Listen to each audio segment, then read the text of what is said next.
Welcome to Ashfutun Land. एक वक्त की बात है, एक खूबसूरत और नेक दिल लड़की हुआ करती थी जिसका नाम संद्रेला था। वो अपनी माँ के इंतकाल के बाद अपने वालिद के साथ रहती थी। कुछ साल बाद इसके वालिद ने दूसरी शादी कर ली। इसकी सौतेली माँ बहुत सख्त दिल और मगरूर औरत थी और इसके साथ इसकी 2 बेटियां भी थीं। जब संद्रेला के वालिद का भी इंतकाल हो गया तो इसकी सौतेली माँ ने इस पर जुल्म के पहाड़ तोड़ने शुरू कर दिए। इसने संद्रेला को घर की नौकरानी बना दिया। वो सारा दिन बर्तन धोती, फर्श साफ करती, कपड़े धोती और खाना पकाती। इसके कपड़े पुराने और फटे हुए थे, लेकिन इसका दिल साफ और इरादे मजबूत थे। वो हमेशा मुस्कराती और कभी शिकायत ना करती। एक दिन बादशाह ने ऐलान किया कि वो अपने बेटे शहजादे के लिए दुल्हन तलाश कर रहा है।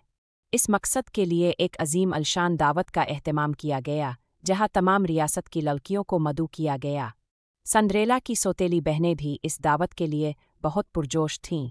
उन्होंने खूबसूरत कपड़े पहने, जेवरात सजाए और संद्रेला को घर पर छोड़ दिया। संद्रेला ने भी दावत में जाने का ख्वाब देखा, लेकिन इसके पास पहनने को कुछ ना था। जब वो तन्हा बैठ कर रो रही थी तो अचानक एक चमकदार रोशनी हुई और एक परी इसके सामने जाहिर हुई। वो इसकी जादुई परी माँ थी। परी ने अपनी छड़ी से एक कद्दू को खूबसूरत सुनहरी बगधी में बदल दिया, चूहों को धोड़े बना दिया और संद्रेला के पुराने कपड़ों को एक खूबसूरत शाही लिबास में बदल दिया। इसने संद्रेला को शीशे के जूते भी पहनाए, लेकिन परी ने इसे खबरदार किया, याद रखो ये जादू रात के 12 बजे ख़त्म हो जाएगा, इससे पहले तुम्हें वापस आ जाना होगा।